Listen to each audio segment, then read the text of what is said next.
appreciable feeling for that, because it's like my whole summer so far has been consumed by that. And when I put in all that time and I don't see it really changing the average and all that, it's sort of disheartening at best. So, I mean, I expect there to be a sort of give and take here. I expect you guys to put in at least some effort, enough to show that you guys are understanding the material, taking advantage of the resources that I'm providing.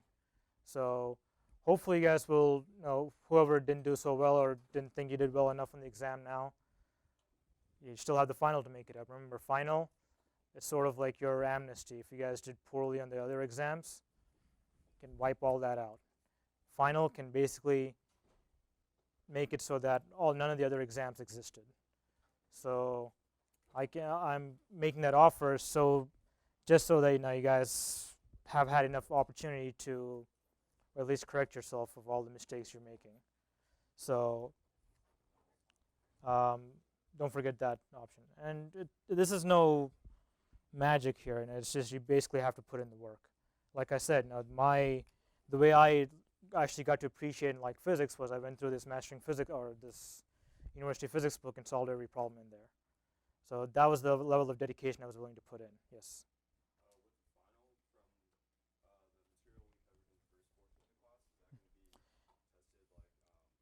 Yes. So one of the complaints before was obviously different professors, different teaching styles, blah, blah, blah. So in order to rectify that, what I asked Isabel to do was give me 2 problems from the first half of the class. Right? She's going to make up the problems. I told her no numbers unless she wants to grade them. Because I absolutely hate grading numbers. If there's a mistake in there somewhere, I'm just willing to put in a 0 there. So there'll be no numbers on the problem. But it'll be in her style, whatever she wants to give. If she wants to give homework problems, that's up to her. But the material from the first half is basically going to be what she gives you, or what she wants to give you guys. But again, there will be no numbers. I think now having no numbers is better, right? I can't ask complicated questions here either. I mean, everything boils down to a simple, elegant solution in terms of variables. Right, and there's no plugging into calculator mistakes or anything like that.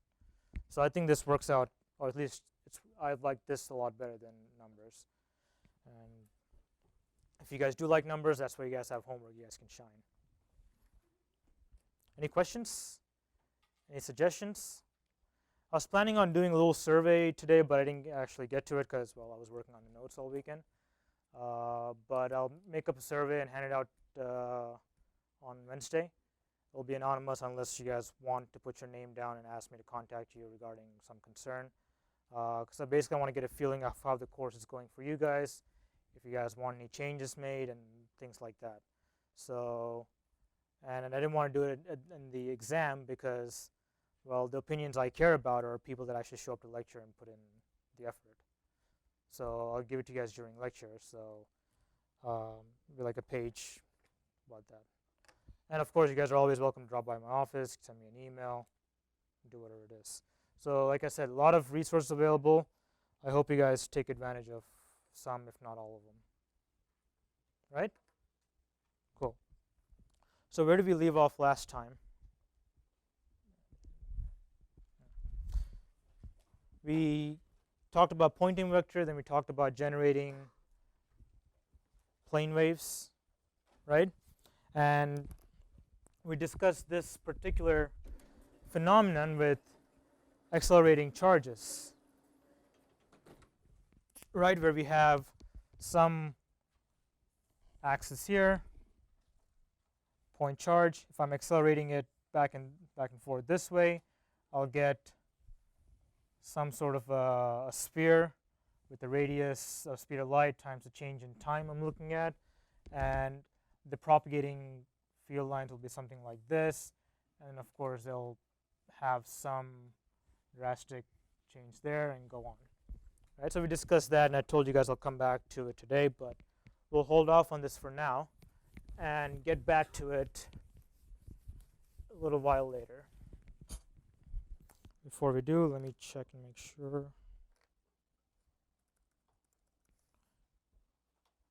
We are still recording, okay.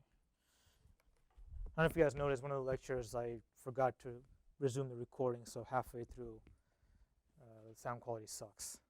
So if I switch to a YouTube video or something like that, just someone remind me.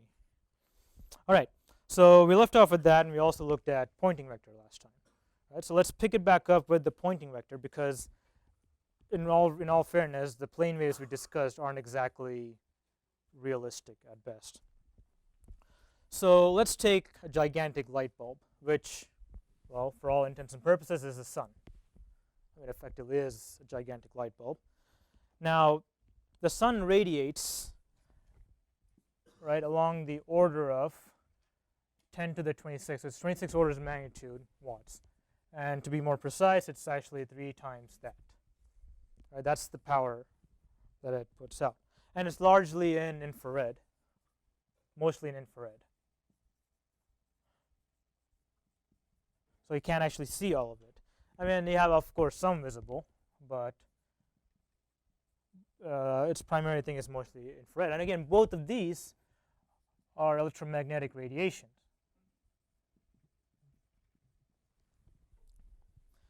Now, the distance from the sun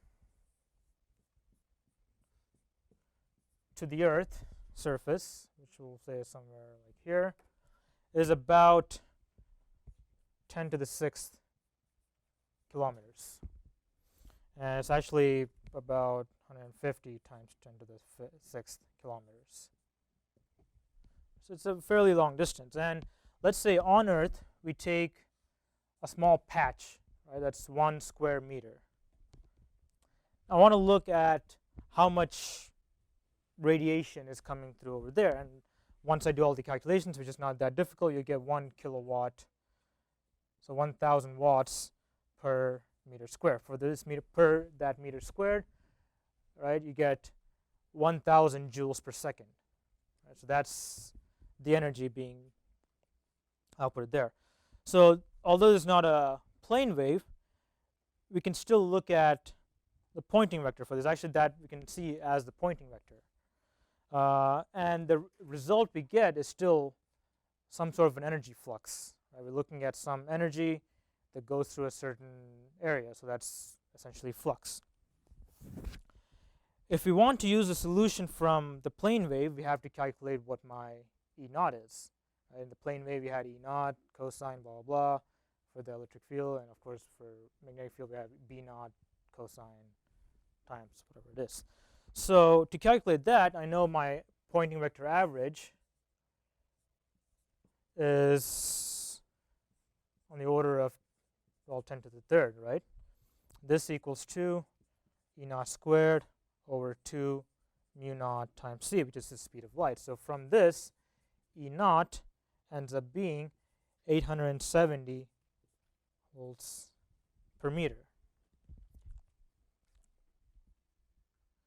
So this may be a bit misleading. This is not actually the actual electric field that you could measure. It's just an equivalent, what we call an equivalent electric field, and we'll get into that a little bit later. Now, the weird thing in physics is that you can think of light as plane waves, as spherical waves, or even as photons. Now, and you can choose whichever best fits the phenomena you're trying to explain. And it is only in quantum mechanics, some of you, I think I have some physics majors in here, it's only in quantum mechanics that those two pictures merge, where the wave and particle duality merge. And we'll actually get to that also a little bit in a couple of lectures down, but not obviously in the detail that will be presented in a quantum mechanics course, but we'll look at that. Now, interesting question to ask now is, what are photons? Well, photons are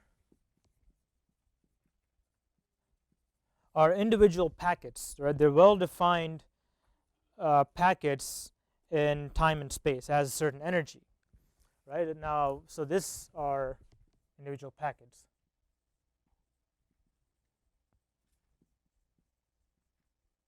Now these have a certain momentum, well, certain energy first, right? If they have a certain energy, from that we can generalize it and say it has a certain momentum.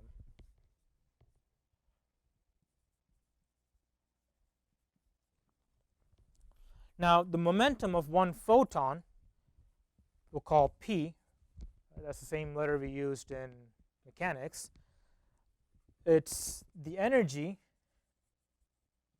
of one photon over the speed of light. And you sort of have to take this at face value of what I'm telling you. If you want a proper derivation of this, you'll need general relativity, which again is beyond the scope of this class. But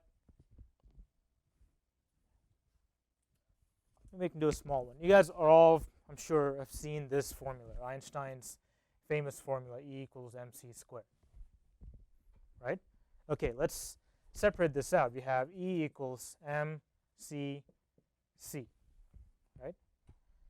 So this c, let's say, is the actual velocity, or speed of light. So photon obviously travels the speed of light. So this technically is its velocity. Right? So what I essentially have here is mv, which is momentum. I divide out a c, I get E over c is effectively mv, which is the momentum. This is a really, really crude and generalized definition, which doesn't really do it justice, but you guys can see at least the dimensions of this will work out.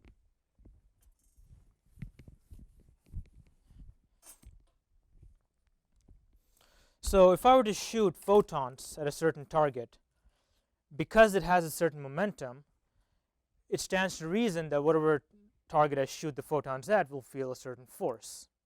Right?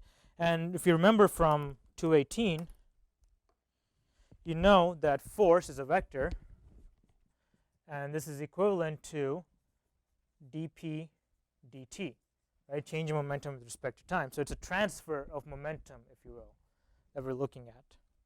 Now, if I were to throw tomatoes at you, right? If I have 1 kilogram of tomatoes, I'm throwing at you per second. Right? So that's the rate at which I'm throwing tomatoes. And each tomato has certain velocity. Let's say velocity at which I'm throwing the tomatoes at you is 5 meters per second in the x direction. So what would happen is it would go, hit your face, and fall down. Right? So this will transfer all its momentum to your face. So all the momentum in the x direction will be destroyed, and you'll experience a force in that direction. Right? So far, so good. Now, if the collision was perfectly elastic, what's going to happen? These tomatoes will bounce right back. Right? So you experience twice the force. Right? So in the first case, my force in the x direction, or your force in the x direction that you'll feel, is approximately 5 newtons. Right? So therefore, when it's for perfectly elastic collision, wherein the tomatoes go hit your face and bounce back at the same velocity in the same direction, my force here, therefore, is going to be equal to 10 newtons. Now we can carry this over to electromagnetic radiation and Poynting vector, this particular concept. So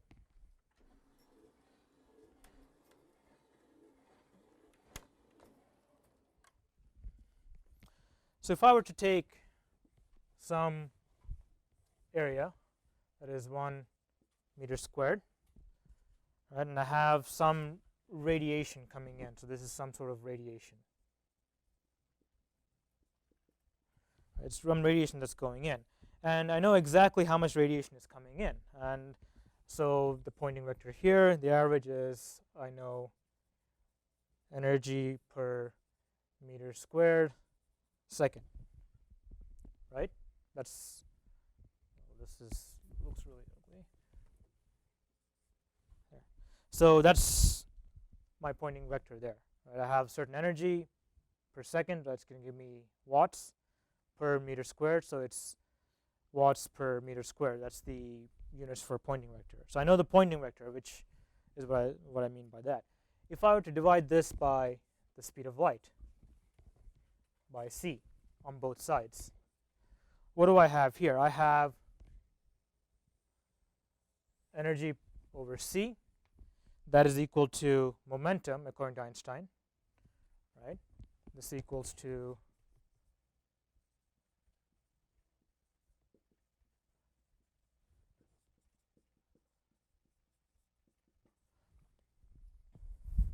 right.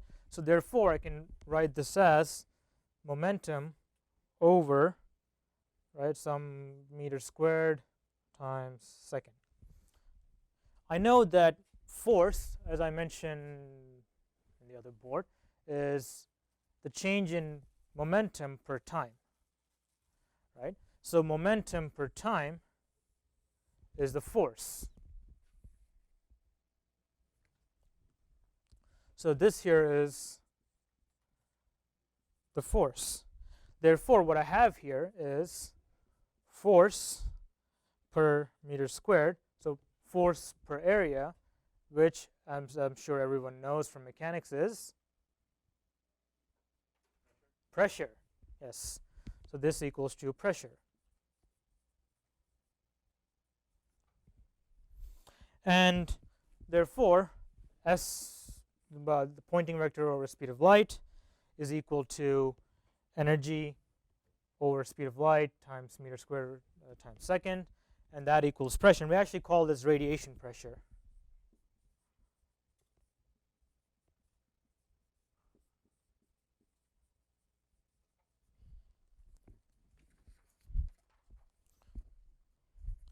So this means that if you're exposed to a bombardment of electromagnetic radiation and you absorb it, then you'll feel a certain pressure. And the radiation comes to you and you are being pushed backwards essentially, right? So to compensate for the momentum. And it makes a difference whether the radiation is absorbed or whether the radiation is or whether you're capable of reflecting the whole radiation. So like in the tomatoes, right? If I were to reflect it, then things would obviously change. So if I look at the mean value of the Poynting vector of the speed of light, and obviously this is some vector times alpha. This is going to be, again, this is some proportionality constant I'll get to. It's equals to some radiation pressure.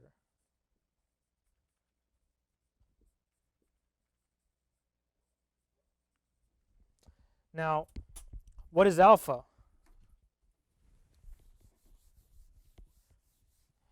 Well, alpha has three different cases. The first case is when alpha is 1, and that's when you experience full absorption. Right? The second case is when alpha is 0, and that's when you're basically transparent. Right? The radiation will go right through you, so that's when transparent. Second case is when alpha is 2. This is when you have 100% reflection.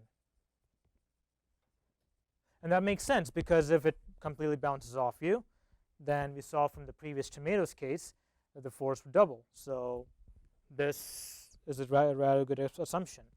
And if you want, you can actually think of alpha as a vector, or could it be a vector? Can you think of it as a vector? That's an interesting thing to look at. So let's get back to the sun. So I mentioned that the Poynting vector here is 10 to the third, right? So my average Poynting vector here is 1,000 watts per meter squared.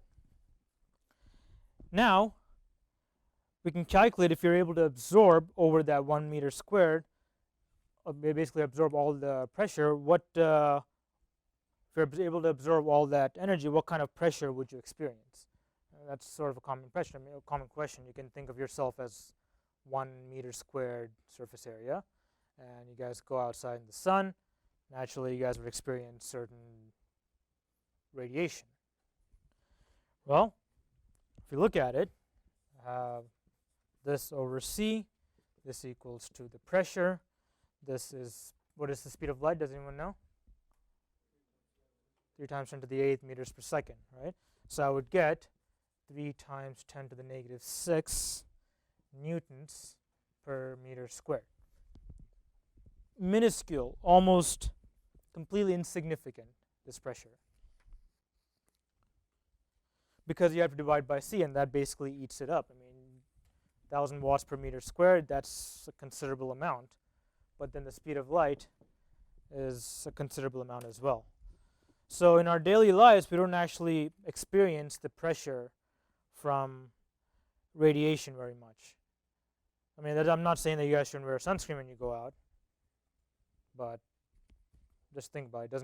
The radiation pressure doesn't really affect us. I mean, it's really insignificant.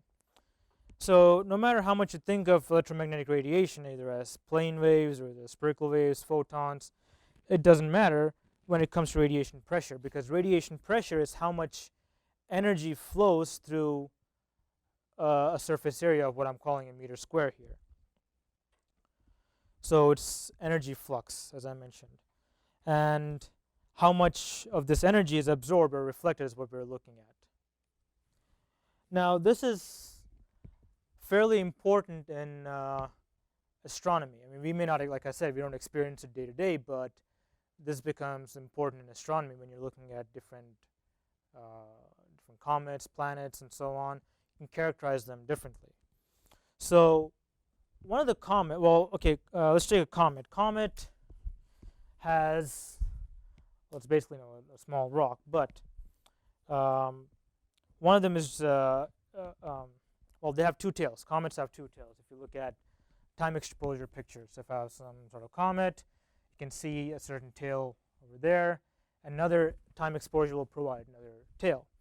Now, one of these tails is because of carbon dioxide and dust. So the comet essentially is made of carbon dioxide and dust. So if I were to take a comet the size of Los Angeles, New York, Manhattan, whatever it is, when it gets close to the sun, the radiation pressure of the sun pushes onto the dust particles, and then forming the tail. So basically, dust pushes the dust particles, and then the dust particles emit those or reflect the sunlight from the dust particles, and so you have 2 times the force there. And the second tail that I mentioned is a bluish tail usually, and that's a result of solar winds. It's the same phenomenon that causes the aurora borealis and the aurora australis. Which, have you guys talked about that? Did Isabel mention that? No? Well, time for one of my videos.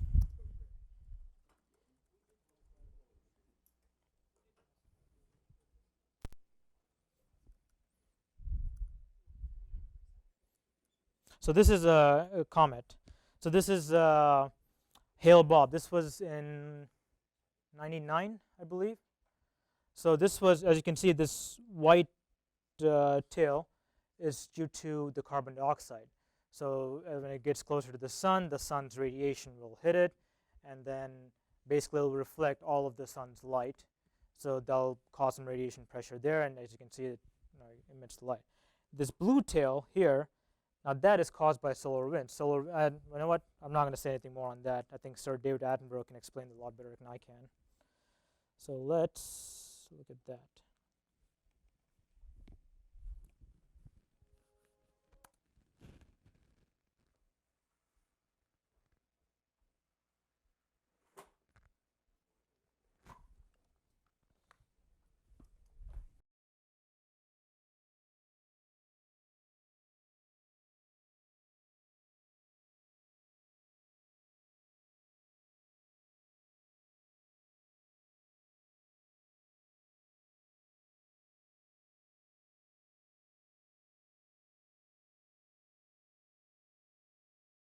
So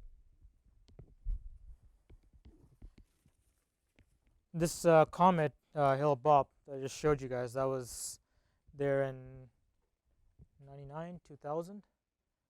It was in astronomy magazines all over. I had a subscription or a trial subscription to one of the astronomy magazines, and for a couple of issues, that was the only thing they really talked about. You could basically, people were observing those for months on end. So it was an interesting phenomenon. All right.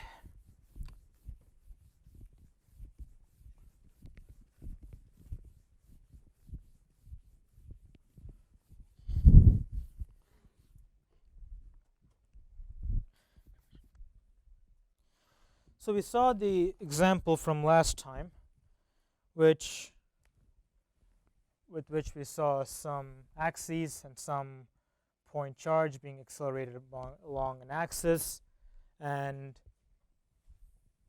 generates a sphere, and we could see certain effects from it, right? Except for here, there's no change, so there's no field along there. So we know that these are plane waves. So if I were to take another, if I was to look at the pressure of this, if I were to take a accelerating charge along this axis, so basically I'm accelerating here, right, at some vector, and this has some, I'm accelerating it up and down, so I'm oscillating it at some frequency omega. I want to find the radiation pressure at some point over there. Well, at this point here, I would experience some electric field in that direction, and therefore consequently some pressure, and let's say there's some distance r. And over here, this distance or this angle is theta. And this E, electric field, and r are always perpendicular to each other. So, and they're also always perpendicular to the direction of propagation, right? So A, R, and E are always in one plane.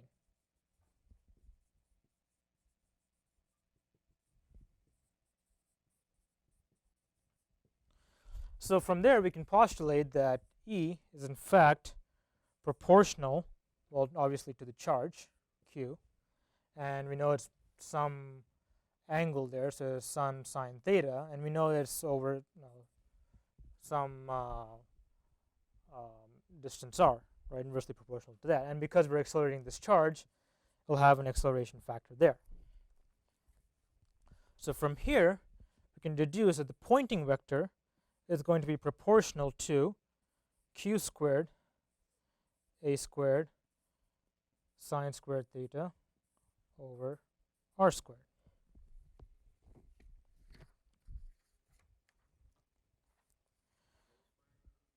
What's that? So what's the relationship between the pointing vector and electric field?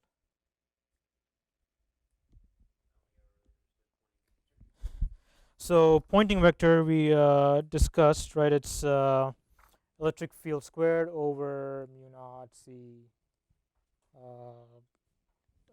and of course you have the 1/2 factor because it's if you look at the time average. If we're not looking at the time average, you don't have to have the 1/2 factor, but essentially you have electric field squared over mu naught c naught. So this is essentially proportional to electric field squared.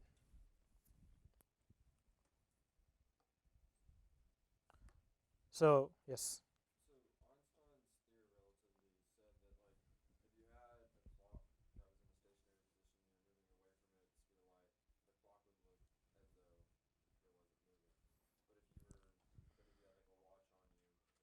As in the time isn't going on. Right.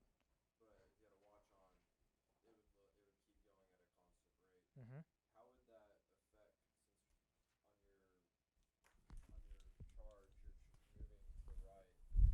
Mm-hmm.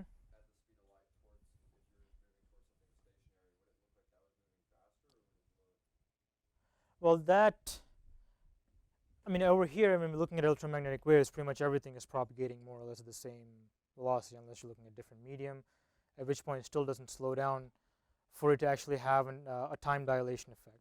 So that part of the relativity theory which you're talking about is called time dilation, and you have to use Lorentz boost and all that, and that's not really significant enough here what we're looking at, but when you get to more detailed derivations of how these solutions come about, then yes, you take those into account. So more or less these solutions that we present at this stage take those into account more or less.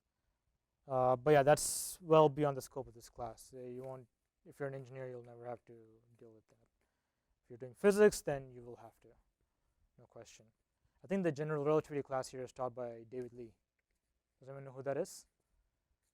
So he got the Nobel Prize in Physics in 1990 some odd.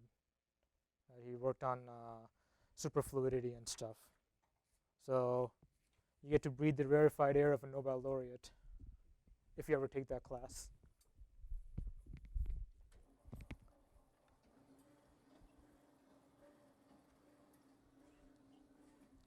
All right, so now let's look at light. I'm sorry, did that answer your question, by the way?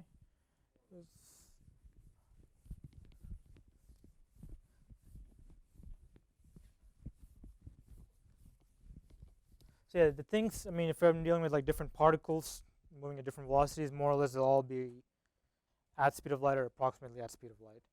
And them looking at something that's stationary doesn't happen, or that stationary object doesn't come into play. So, and also one more thing on that, speed of light is absolutely relative. I'm sorry, absolutely absolute. It's not relative quantity. So speed of light as light traveling it, or if you were to travel the speed of light, doesn't matter what time of what frame of reference you're in. Speed of light is always like one of those fundamental universal constant that never changes regardless of what frame you're in. So, all right, so let's look at light. So light, again, is an electromagnetic phenomenon, right? In the 16th century, well before Maxwell, many studies were done to look at the interaction of light with water and glass. And they discovered that if I have some plane here, I have a ray of light coming in. Part of that light will get reflected, and part of it will get refracted. So this will get reflected, and this is refracted with an R. And the angles here, let's say this is theta 1, angle of incidence. This here, this angle here is theta 2. This is the angle of refraction with an R, refraction. And this angle here, theta 2, is the angle of reflection. So in 1621, a Dutchman named Willebord Snellius found 3 rules that essentially govern the relationship between those 3 beams. One of them is that all these 3 beams are in the same plane.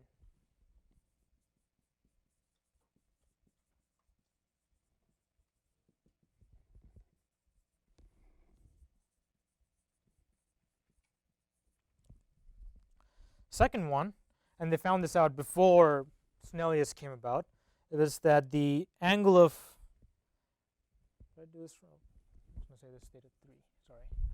That the angle of incidence is equal to the angle of reflection. Right, and this was known well before Snellius came up with this. The third rule is one of the more surprising ones, and this actually is named after him. It said that the relationship, or the ratio between the sine of theta 1, which is the sine of angle of incidence, over the sine of the angle of refraction here is 1.3. And I have to say, let's say this is air, this is my first surface, this is water, and this is my second surface. So the angle of reflection, sine of this angle over the sine of the angle that's in the water, is equal to 1.3. So basically this is if we're going from air to water, as we are doing here. And if we were if we were to go from air to glass, that is going to be approximately 1.5 if we go from air to glass. And that's when he introduced this idea of the index of refraction. And that index we shall call by n.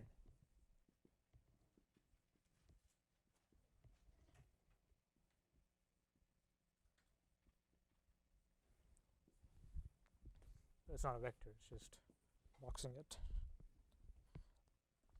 Now, different material has a different index of refraction. Now, the index of refraction, n, in a vacuum is 1. And air, as near as it makes no difference, is also 1 because it's really close to what this is. In water, this is approximately 1.3. Glass is approximately 1.5.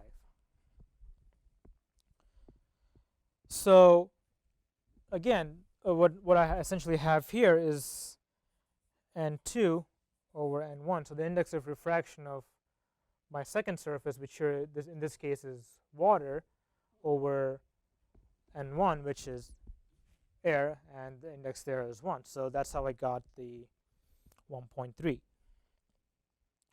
And it's immediately obvious that if you go from air to water or air to glass, when this angle theta 2 is less than theta 1, this thing becomes n2 over n1, which is greater than 1. Well, that's because of this. So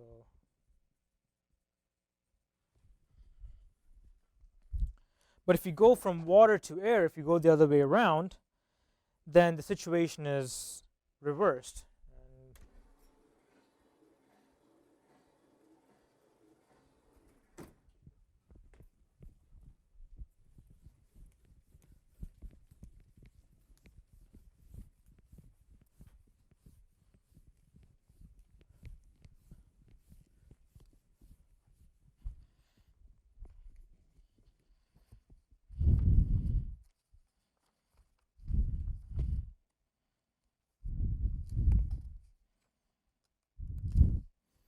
I meant to show you guys a demo before we moved on.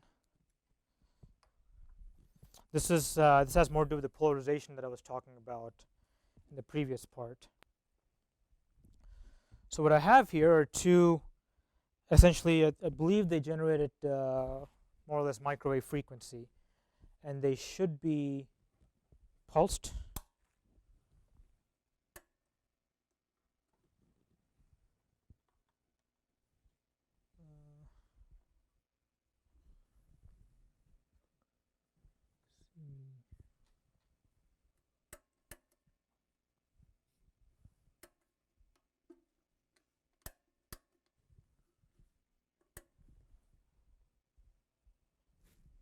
Let's take a 5-minute break right now while I try to figure this out.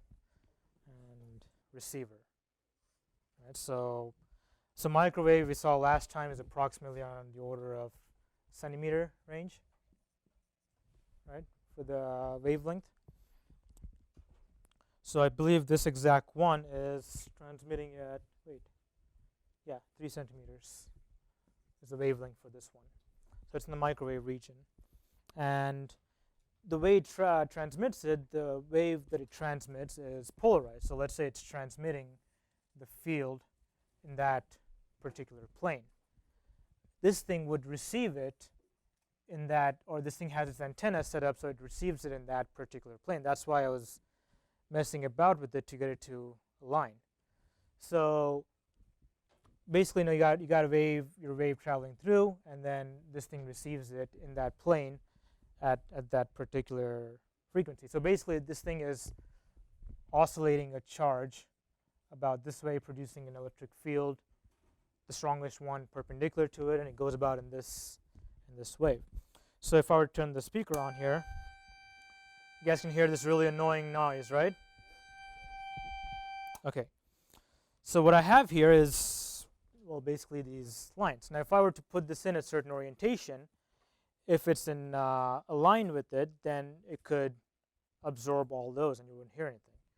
If I were to turn it 90 degrees, then it wouldn't absorb anything, it would let everything through. I'm not sure which orientation is which in this, but let's figure it out. So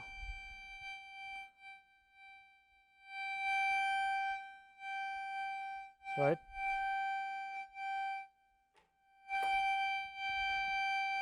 Nothing here, but then something here, right? And same thing here, if I could completely basically block this out. Right, so this is absorbing all of the, or most of the radiation. You still have some of it leaking through. And this is a piece of cardboard. You can see it doesn't really do that much at all. So good stuff, good stuff.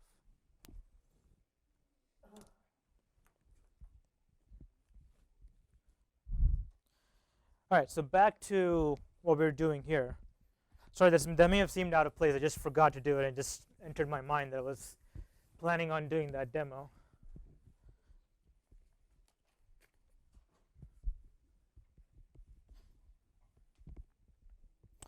So we left off over there, yeah, so we're looking at the index of refraction. Now if we were to go from water to air, so now we're talking about air to water, but if we're going back from water to air, so basically my diagram would look something like this, where I have my wave, or my ray coming in this way. This is my angle of incidence here.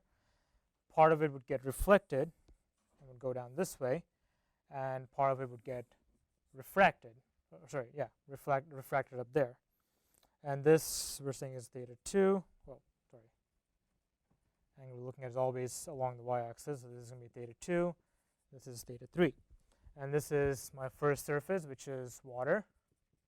This is my second surface, which is air. Now,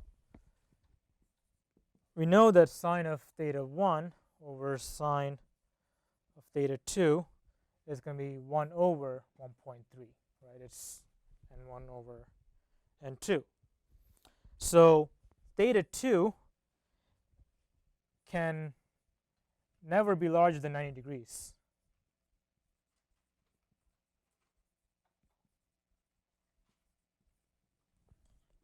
Because if it is, if theta 2 is pi halves or 90 degrees, then from this it stands to reason that theta 1 is equal to 50 degrees. If it's larger, so if you substitute a value larger than 50 degrees for this, then what you get here is that sine of theta 2 has to be greater than 1, which we know is nonsense, right? Sine or cosine of any angle cannot be larger than 1. So at that point, we just essentially, or not we, but nature ignores Snell's law. And what we have now is some phenomenon called total internal reflection, or total reflection for this case. So what we end up doing is, if angle theta 1 is larger than 50 degrees, then there is no ray of refraction here.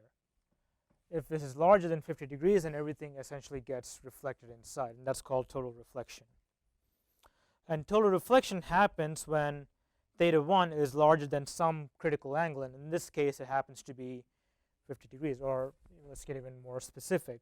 So sine of some theta we'll call critical angle is equal to n2 over n1.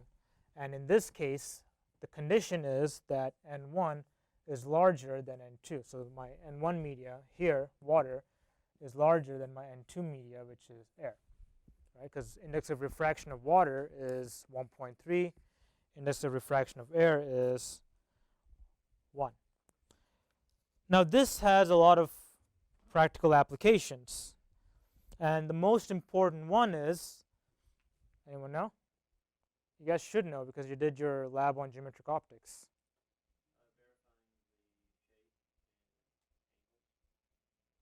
Not particularly. I mean, no, I'm talking about a real life application of this.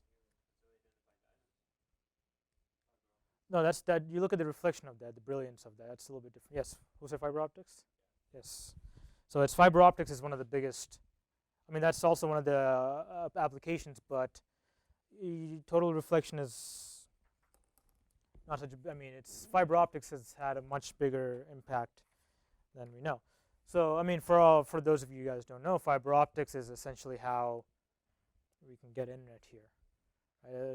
When I was in undergrad, I worked at the on-campus IT. Right? Yeah, I know, real shocker, Indian guy working in IT, but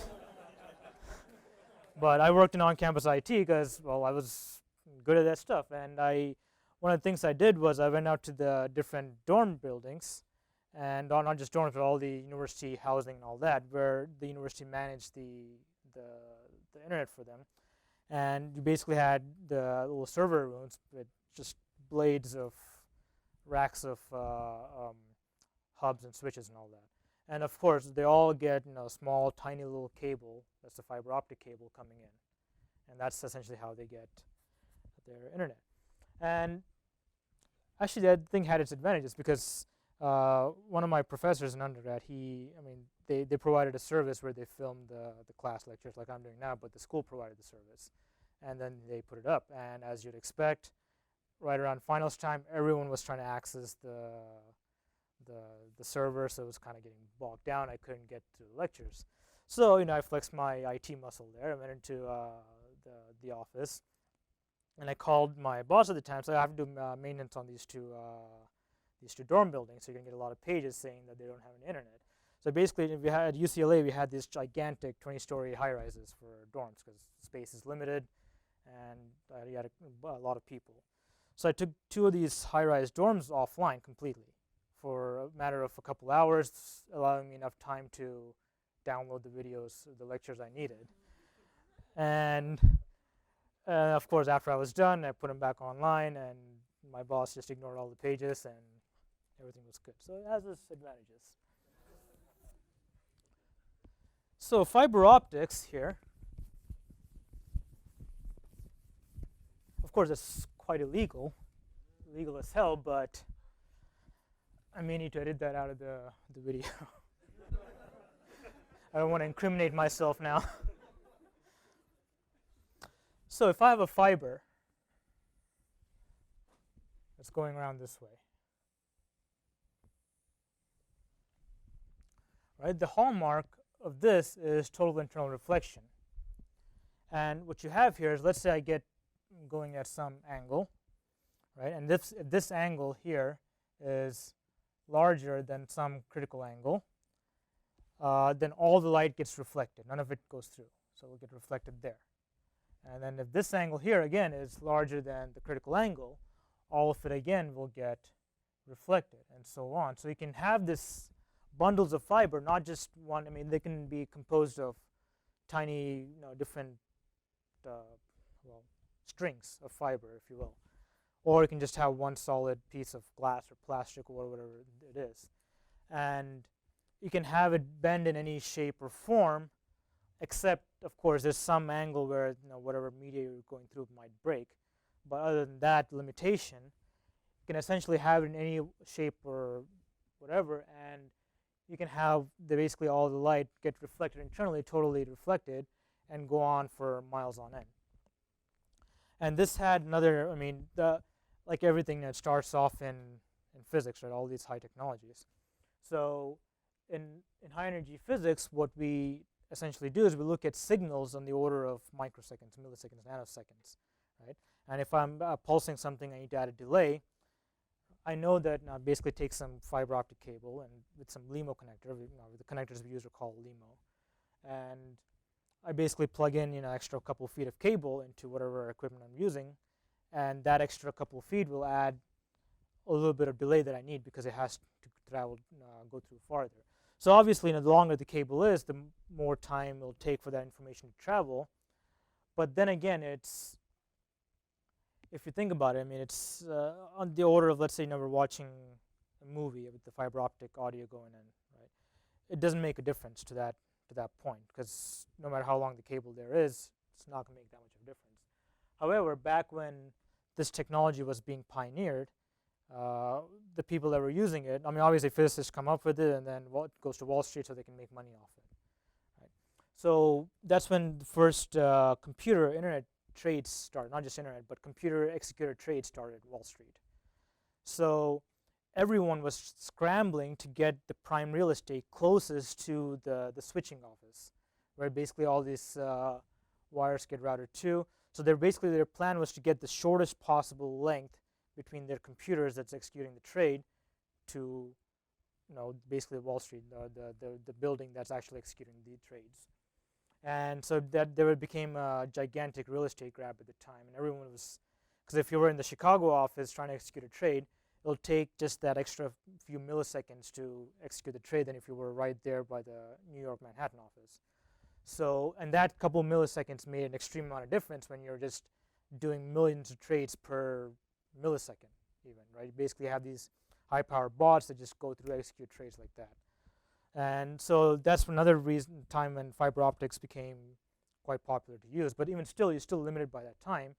But eventually, to come over that advantage or disadvantage, however you look at it, what they did was they standardized everything. So everyone is allotted a space or a server of their own in the server room near Wall Street, and they all use the exact same length of cable to go from their computer to the servers to execute the trades and so on. So they eventually ended up standardizing it, but in the beginning, this thing played a, I mean, it still plays a big role, but it was interesting to look at. So in fiber optics, as long as your critical angle is always exceeded, the light will propagate through, and you won't have any loss of signals. And that's why we transmit a lot of things through fiber optics. And it's not just data. You can also cameras. Right? If you have some sort of fiber going from one end to the other, you have a camera. For instance, in the medical field, to look down your throat or give you a colonoscopy. They essentially use fiber optics to transmit the image back. Even some of you may have those laser pointers with little movable tops. You can point it. That's also small fiber in there. So the applications are quite immense. Now Sir Isaac Newton had a very interesting explanation for Snell's law. So Newton, the guy of planets, of particles, of all these equations that you guys know of, he came up with an explanation, and it had to do with particles. He said that, so when I go, basically we know that, basically he took light to be photons, particles. So they have a certain momentum, which means because they have a certain velocity. So if I have a certain plane here, and a velocity coming about, and this would have a certain component in the x direction, a certain component in the y direction, and what would happen is, if I have air here and water, he said that the instant that light reaches that surface, it gets accelerated in the vertical direction. So he said that whatever my velocity is in the x direction doesn't change, but in the y direction, he says it gets accelerated, and that's why when we look at this, I would see the velocity or more or less increase in this direction, but my x direction here would remain the same. So this would be my second velocity, and this would be my second angle, and over here this would be my first angle, angle 1. So again, he said it would become substantially larger depending on what the index of refraction is. Now you can see here that theta 1 is larger than theta 2. So Snell's law again immediately follows from this. I would have sine of theta 1 over sine of theta 2. This would equal, if I look at the sine of that, I would have the x component of this, so Vx would remain the same here and here. So I would get Vx over V1 over Vx over V2. So what I would get here is V2 over V1. Seems to follow okay, and it seemed like a nice victory for Sir Isaac Newton. Except this means that maybe when V2 is larger than V1, Newton argued that the speed of light in water has to be greater than in air, and it has to be greater in glass than in air. And this couldn't quite be true, so there was some discrepancy there. So you had another Dutchman that came about around the same time. His name was Christian Hagen. It's really difficult to pronounce. I had a Dutch advisor back in undergrad, and we were talking about some light propagation. He was bringing this guy up and just trying to get me to say the name properly, but you guys all probably recognize the name as Huygens principle. So to basically preserve his name, not butcher it, I'll go by Huygens here. So he suggested that light was not indeed particles, but that they were waves. And he came up with his famous Huygens principle.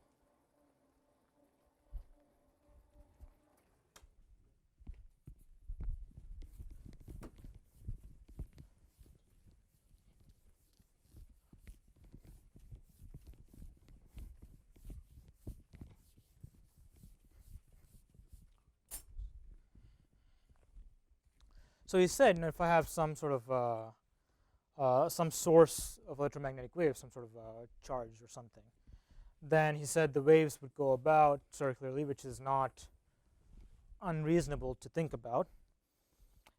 And he said that you would have what we call wavefront, so it points along this place that would have wavefronts. And again, the source here is going out in a spherical way. So each point along that front oscillates the same as the source. So you have a source that's oscillating, creating these spherical waves, and each point along that, what we call here, this outermost wave is called the source front, that would also oscillate the same and create its own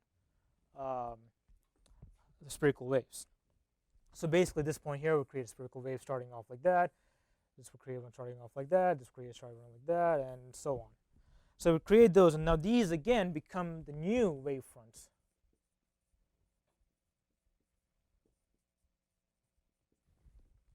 And this principle explains Snell's law quite easily, and actually the explanation for this is well detailed in your book, and also the Wikipedia article for this is quite good.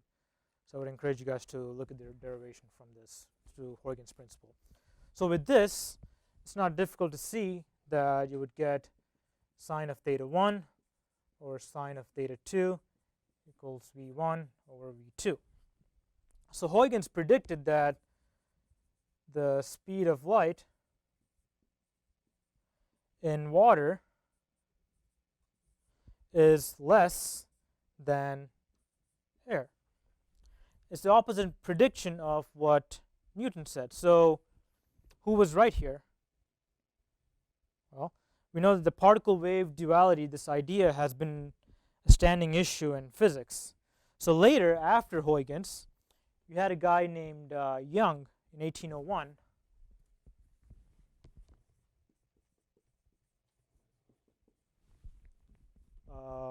Which one? This thing here? Yes, V2.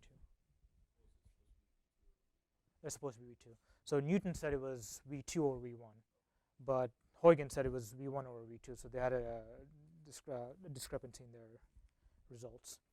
So in 1801, conclusively demonstrated that light was in fact waves. But in that case, therefore, Huygens was the winner here. But we saw earlier, with all the whole Poynting vector and stuff, and the radiation pressure and all that stuff, that light also behaves like particles. So maybe Newton's explanation was indeed the correct one.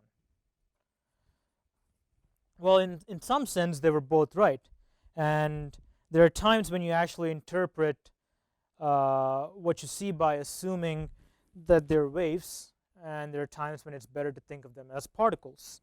And it's basically more or less you pick the explanation that fits the problem best. And in terms of radiation pressure and all that stuff when you're looking at it, it's imperative that you think of light as particles, and some of the other times you can think of them as waves. So, but in fact, the Dutchman was right. Huygens predicted that the speed of light in water is in fact less than in air. Last time, if you may remember, we derived the speed of light. Was it last time or the time before? Time before, we used Maxwell's equations and derived speed of light. Right? You guys all remember that. And we said that the speed of light, which I'll denote as velocity, is 1 over root epsilon naught mu naught. And this was in assuming it was in a vacuum. Now, if it was in some media, I would have to use Maxwell's equations that take the media into account. And what I would in fact get is basically a couple extra terms. So I would get epsilon naught, mu naught, kappa, which is my dielectric constant, and I have kappa m, which is my magnetic permeability through space. And for all material, kappa and kappa m is always greater than 1.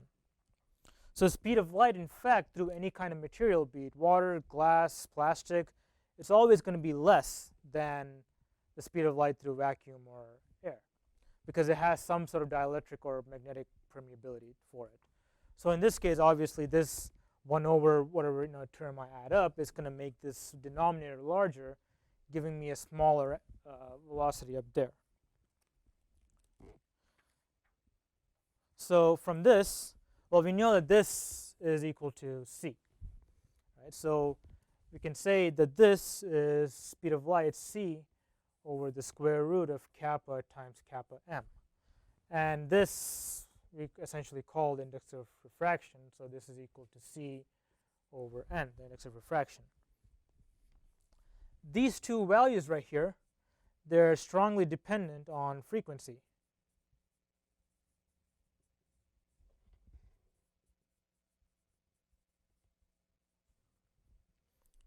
And it's not surprising that at very high frequencies, the intrinsic electric and magnetic dipoles, which are being aligned by the various alternating external fields, cannot follow as fast as you'd want them to. So you would expect that at higher frequencies, kappa and kappa m are lower than at higher frequencies. So, and which is what you see with the speed of light or speed of different wavelengths. So let me show you guys another PDF.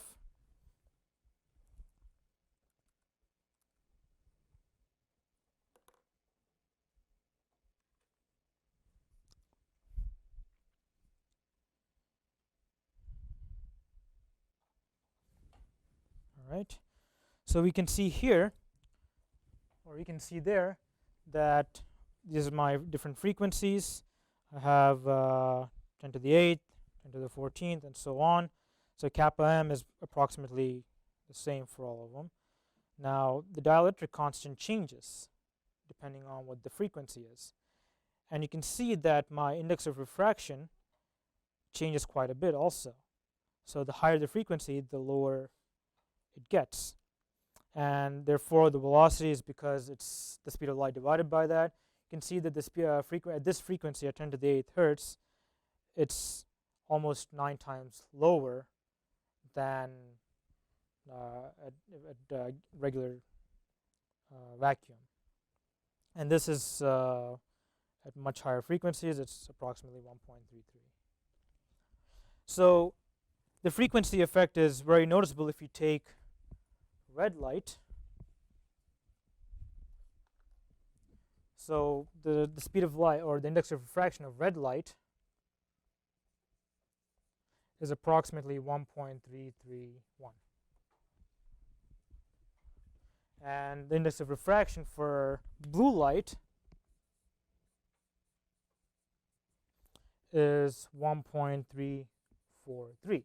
So blue has a higher frequency, therefore it has a higher index.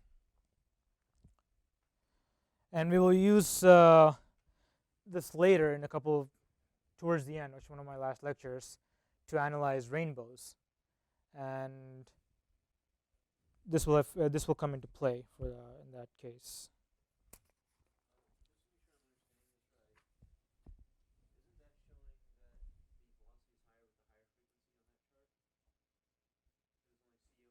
Oh yeah, my bad. So it should be the other way.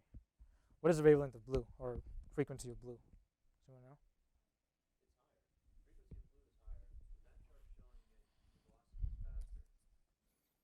know? Maybe I made a mistake in my calculator.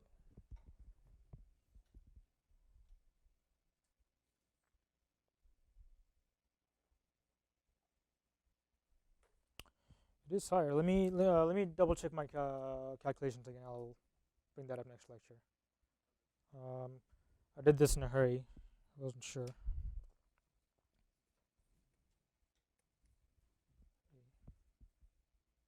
So for higher frequencies, the index is indeed lower. No, wait. When frequency is 0, it's 8.9. When frequency is 10 to the 8th, it's 8.8. So yeah, the higher it goes, the less it gets.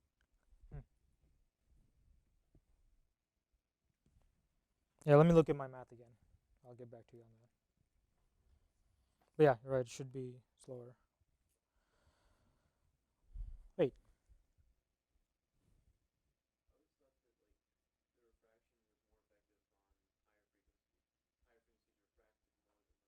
Yeah, they do, because I know for a fact that blue light is about 1% slower than it's slower than water than red light. So maybe there's a mistake in that document. Yeah, I think the PDF might be wrong, because I know I did this out today, so I know that's correct. PDF I made last year, so there's a higher chance that no one caught the mistake last year, and it's lingered from that. So let me look at the PDF again. But for now, take this as the correct values. So we know I know for a fact that blue light is slower through water by about 1% than it is than red light is. All right. So moving on, this phenomenon that you see here, that these two velocities are different. The speed of electromagnetic radiation depends on the wavelength and the frequency. We call this dispersion. So this phenomenon where different wavelengths and frequencies of light travel at different speeds is called dispersion. So you know that, look at light with different wavelengths and frequencies travel at different velocities, but this is not the same case for sound. So, and it's a good thing too, because let's say you go to a philharmonic and you have violins and cellos, violoncellos, bass, all playing in perfect harmony. Now if it were the case that higher frequency would travel slower, then you'd hear the bass first but not the violin. The violin would come later, so the timing would be completely off. And and the effect would get worse the farther out you sit. So if this were true, then when I'm talking right now, my higher pitched sounds would get to you slower than my lower pitched sounds. So basically, especially the people in the back wouldn't be able to understand anything I said, because it'll all be muffled and out of tune. So one of the applications for this, well, let's look at this and then I'll explain the physics of it.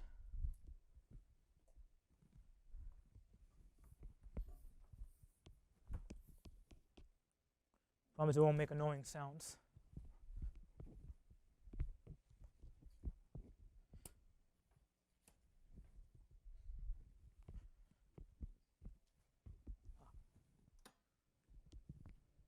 There we go.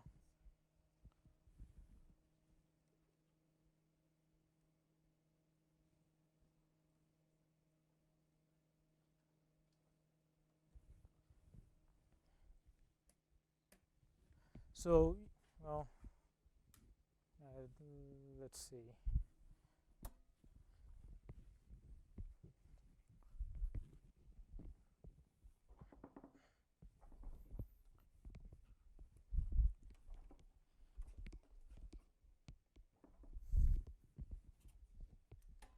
There we go.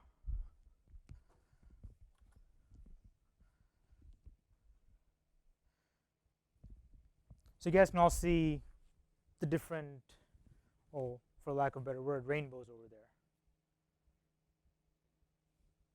All right, so this effect is essentially caused by a prism. So there's a small type of prism in here in this film, and I close this together and block out the light from that, and then you can see the prism there. So how this works is,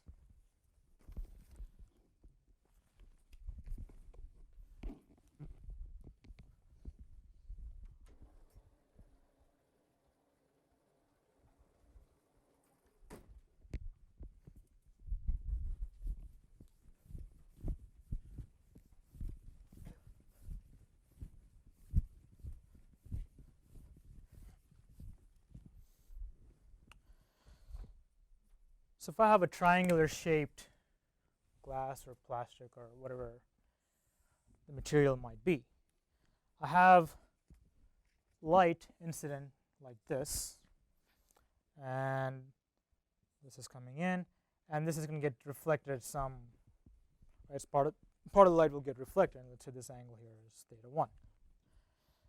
Now when it goes in, white light here, obviously we know is made up of different colors, right? I'm able to see him wearing maroon because, well, light has maroon color in it. It's a mixture of all sorts of colors. The same way I'm able to see him wear green.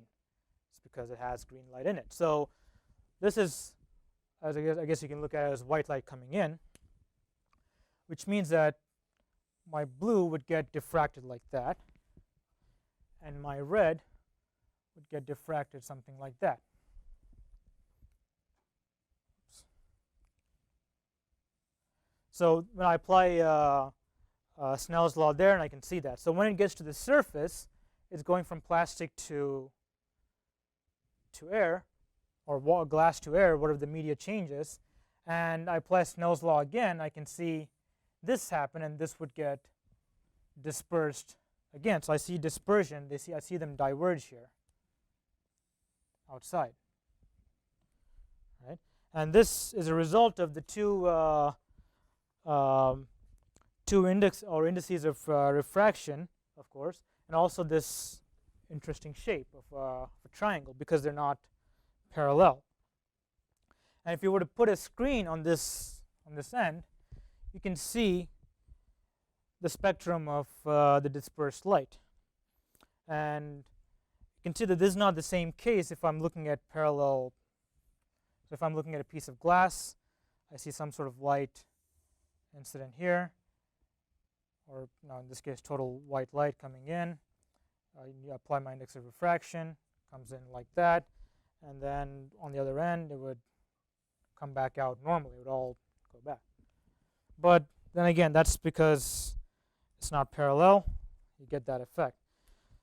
So we've discussed a lot today about light, about electromagnetic waves. So I think that we should take a step back for a second and simply enjoy one of the most famous prisms in history.